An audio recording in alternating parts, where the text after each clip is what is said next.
Welcome. Joe Volpe, publisher of Corriere Canadese, North America's only Italian-language daily newspaper, on behalf of Go Live TV and Corcan Media Group. Thank you for viewing us. This has been a tremendous 10 days from a news point of view, both on ethical issues, political issues, and governmental issues, all having to do with SNC-Lavalin, a giant in the engineering and infrastructure worldwide.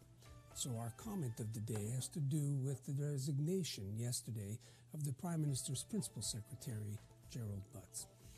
So, the resignation of Butts and a lament for ethical government. Now, the departure of Gerald Butts from the position of Principal Secretary to the Prime Minister Trudeau is a minor distraction in the larger scheme of things unfolding regarding the SNC-Lavalin affair. He may want to defend his reputation, which, until he raised the matter, was of peripheral consequence, if at all, to the general public. His departure will strip away any cover, however light, on the most urgent issues that have surfaced from his ham-handed dexterity on the file. For starters, SNC-Lavalin, from the investigations conducted by the World Bank and forensic investigative agencies like the RCMP, emerges as a stain on the international reputation of Canada as an ethical place to do business, where the rule of law and transparency are always the default positions of government and corporate citizens. SNC-Lavalin's corporate culture appears to tolerate, if not in fact nurture, the tactics that cannot be tolerated in democratic rules-based society, i.e. bribery, graft, corruption, and dealing with officials who practice extortion. The RCMP is investigating. The World Bank has already condemned its practices and applied punitive measures. In Canada, legislation was surreptitiously introduced in the Budget Omnibus Bill of 2018 to allow SNC-Lavalin, its executives and members of the board, among other companies, to escape consequences of criminal prosecution and subsequent jail time upon conviction. SNC-Lavalin lobbied heavily for the bill and afterwards for deferred prosecution. Essentially, they said, why don't you just levy a fine and we'll pay?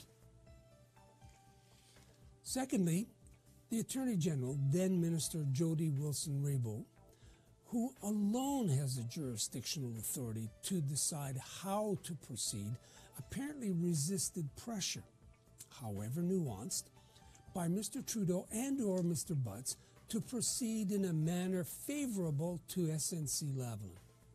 What's wrong with that? Well, briefly, she's like a judge in court. Any intervention by a political entity or others is akin to obstruction of justice. It happens in what we call third world countries. Here in Canada, it's normally followed by resignations, dismissals, or indeed prosecutions. Ms. Wilson-Raybould balked at the apparent pressure and has now retained former Supreme Court Justice to defend her rights as she prepares to speak to the issue. Mr. Butts is a first casualty. Canada's governmental reputation may indeed be another. Thirdly, the pressure on the Trudeau government to act in favor of a deferred prosecution is coming not from the dynamics of an impending election, as people would have us think. It's happening 8 months from now. But from the government of Quebec. Premier Legault demands a quick and early decision before the atmosphere is poisoned further. His government is a 20% owner of SNCL. It's buying up shares now that their value have dropped from the 50-plus range to the $30-plus range. It's aiming for 35% ownership to curtail a foreign buyout. The potential value of its investments could take another hit if SNCL were to be debarred for 10 years from bidding on federal infrastructure projects.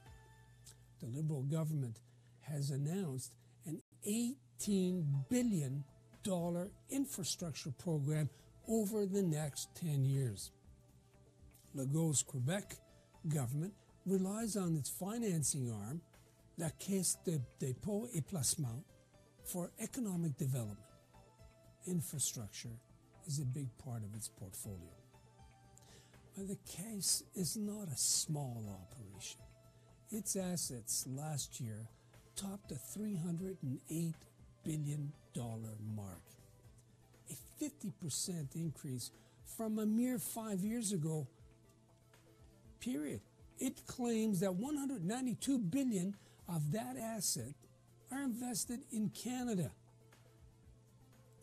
Fourthly, the Canadian Conservative Party, now seemingly poised to make some electoral gains at Mr. Trudeau's expense, has yet to carve out an ethical position or strategic messaging that will differentiate it from its rivals.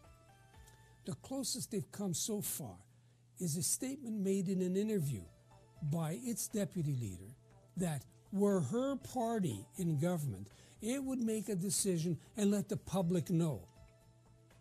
In other words, tactics rather than vision. Back to square one. Poor Canada.